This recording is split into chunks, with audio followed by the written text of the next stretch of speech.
What is up, everybody? I'm Nolex Given once again with Once Upon a Galaxy, and for today's game, we've got three pretty good captains to choose between. Skip the Time Skipper, which allows us to skip our first turn but then start leveled up, which is pretty cool. And we also have Dorothy, which I tend to really enjoy just because getting more treasures allows you to do more cool things. But there's also Jason of the Argonauts, who I don't think I've seen before. So I think I'm going to try out Jason here. Every 4 turns, add a co-captain. This seems like it has the potential to really get off the rails and do some fun things. I'm hoping that you get to pick the co-captain every 4 turns, but either way, seems like there's some fun stuff we can do here. And yeah, I don't have any extra cards here yet for Jason, so that is what we're rolling with. We get to pick up Daughter of Athena to kick things off. That's pretty good. And then I'll follow that up with a Pix to tick down the Daughter. Seems good to me. And we even get out of this first fight with a win. Nice, nice, nice. Okay. We'll grab Puss, and then Daughter can complete herself. Daughter, complete thyself. Very nice. Quests give treasures 1 level higher. Well, despite the fact that that doesn't work with Daughter anymore because we already completed that quest, I think that's what I'm going to go with. In general, if one of the treasures or one of the decisions that I make gets to impact treasures and my ability to find more treasures and do more fun things, that's usually where I tend to go. Now we can go for Rose or Thorn. I kind of like picking up Thorn first and getting that bonus attack on everything. I think that that's generally a little bit higher value. But again, looking strong here. Being able to beat a Pickles early, not too shabby. Jill for +5 attack is immediately very playable. I do like Mecha Man, but I'm not going to turn that down. I think I could just go for Puss here. So Rudolph is interesting because it is a questing card. So the payoff is there. But Rudolph is the toughest quest character to get active. So I mostly just ignore it, to be totally honest. And even like here, I think I want Nutcracker before I want, yeah, it can pump up picks. So that seems fine. Let's just grab Nutcracker. There is another option here, which is I can use Jill to pump up Puss. And that way Puss is much more likely to slay. Puts Pix in the 5th slot, which means it's more likely to stick around for the Prince. Sure. I think this is fine. I think this makes my board worse, but like still strong. And we get the win.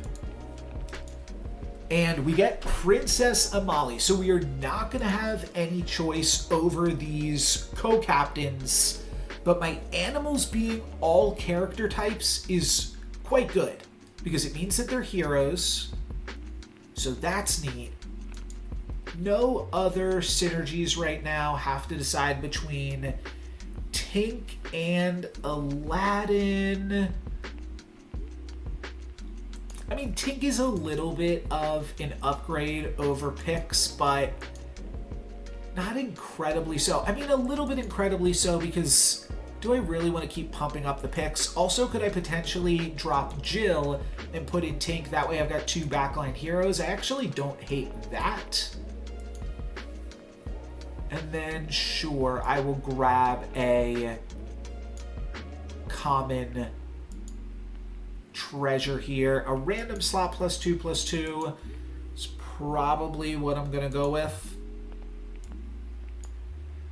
It's not doing anything crazy for me just yet, but is probably the best thing I can use. I want to put Tink first because it cares about attack, so I think I will put the board like this, and I'll put the pumps on the prince. I don't really need pumps on Daughter of Athena. Ooh, we're taking some damage in this one. We took some damages there. Okay, so Dragon Claws coming out the waz. Rudolph with no synergy, but is every type. So it is a hero. I don't think that that's still that great. I mean, a mechanical dragon this early is definitely cool scaling. I definitely want to look to play into Princess Animal. But for now, I suppose mechanical dragon is good. Do I just go into dragons, though, here? Maybe I cut the picks for an Icewing? Yeah, this could be good. Let's see how this does. They attack but do not kill my Icewing, which is good because I need that to see the Dragon Claw. And we do get to walk away with a win here. Unfortunately, can't regenerate our heart because we took a full heart there. But I'm sure we can get it back. Well, we can't get it back. We can be strong enough that we don't care about it. We're going to get the Icewing this turn, which will give us epic treasures because of the Potion of Treasure Finding, so that's cool. Jill is just fine, but I might cycle through it. Could also down came the rain because pumping up, well, it really just pumps up this slot. So we need to pump up this slot and this slot to complete that other treasure, but I think that could, or that other quest, but I think that that's worth playing for here.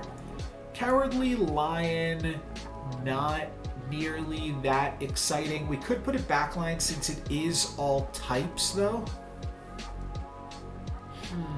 Toss the Tink. The Tink is a lot of stats at this point. Oh, it's actually not that much.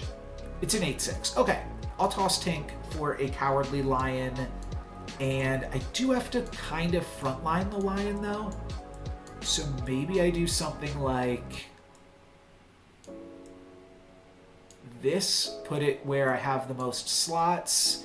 Now Nutcracker Prince can pump the Puss as well. Maybe I actually throw Puss here, just so that way it has a chance to pump up this last slot as well. And we're playing for that. I'm playing it a little bit risky here, but we are getting an epic treasure this turn, which maybe means I should just like hold on and try to not die. But let's see what our epic treasure is. When you hunt, pump up. Your pirates have hunt plus 10, double your farewell. So that could get really crazy with Mechanical Dragon and with Nutcracker Prince. So I'm gonna go for Parting Gift. The Inspector is already active. Oh no, it's not. The Puss in Boots did not activate. Dang it. Okay, I think I'm over Cowardly Lion though. I just don't think I can afford to do that. So we're gonna go for this. We're going to double pump on the Puss when the Nutcracker Prince dies. So I think we might be able to activate this. No real claim to the True Love's Kiss here. I could also just put in Baby Bear instead of Puss in Boots. It would still get the hero bonus from the Nutcracker Prince, and then it guarantees triggers the Inspector. Maybe let's do that, because I'm not sure how much time I have here to be messing around. So let's go for this. That's going to trigger the Inspector, but is this just too slow? Did I play this a little bit too loose? No, I played it just tight enough. Look at that. We are going to get another epic treasure. We are also going to get another hero or another captain, but this one pumps up the heroes in the shop. All of your characters have treasure hoard. That is exactly what we need with this Mechanical Dragon start. I mean, this is cool because it says animals, but no. All of our cards getting plus 10. 1, 2, I can't count. That's 8, right? Yeah, everything getting plus 8, though, is pretty solid. Do we move into Scarecrow? Probably. I mean, Barrel of Monkeys also decent here. I'm kind of looking to toss the Baby Bear and the Ship Inspector. We gotta go for Scarecrow, right? It gives a legendary treasure. I think I'm strong enough. I think that was a big enough power spike that I can afford to do some other stuff this turn. I'm trying to see which of my cards actually have the lowest stats, and it's the Inspector, so let's put in the Scarecrow. Could go Bronze Goose. Might just take Queen of Hearts for being the most stats, though. That would be not playing a hero. So is that worse? +3/+3. No, this Queen of Hearts is better than... Excuse me, might have to sneeze here. This Queen of Hearts is slightly bigger than Bronze Goose for a turn, but then the Bronze Goose gets bigger than it. The Bronze Goose also builds towards a treasure. Let's play Bronze Goose and hope that we don't get too punished here. Oh gosh. My opponent got a 2-for-1, which is really unfortunate. That Stinky did some work. Luckily, I only lost half a heart there, though, but that was really scary. Might just have to take a Queen of Hearts at this point to not die. I also like the Barrel of Monkeys because of the fact that, like, each turn, I'm getting +2/+2 on the whole board. That's got to be better than Bronze Goose. Oh, it also, it double farewells, but that doesn't do anything. Let's just take Barrel of Monkeys, toss the Goose. Puxatawny Phil is actually pretty good. And what does this do? I have +4/+4 for each successful hunt. That's not going to be that good. And then also a huge ranged card. So awkwardly, I guess I'm cutting Nutcracker Prince. It's pretty low impact. I want to keep Scarecrow.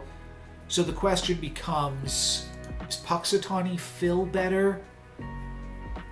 Is potentially a really good Farewell that I could copy as well. But I think a ranged Treasure Hoard card could be really good. You pop it next to the Barrel of Monkeys and there's a chance that my monkeys just never get to go down here. Put this first. Yeah, let's go Fire Breathing Dragon. I think that's going to be the highest win equity, and I'm looking good in this fight. Okay, nice. And the Mechanical Dragon goes down. We love to see it. We heal back our heart. Not sure how many players are still alive in this lobby, though. I think I'm just going to go for a Giant Growth on the Fire Breathing Dragon. Try not to die. Scarecrow not looking to activate anytime soon. Let's just give more stats to the dragon and get in it. So there are 3 other players remaining. We need to win this fight to top 3. This could be, I mean, I have won every single one of my games, like come first place in every single one of my games up until this point. This could be the first time I don't get a first place finish as I start to do some commentary here, but I think we're turning things around. 2 spells will trigger the Scarecrow. I don't really like Over the Rainbow, so I think I still just take it though. All right, I'm gonna take Over the Rainbow. Wow, we actually get some really big hits because I can replace the Scarecrow. So that's why Over the Rainbow was actually pretty good upside here.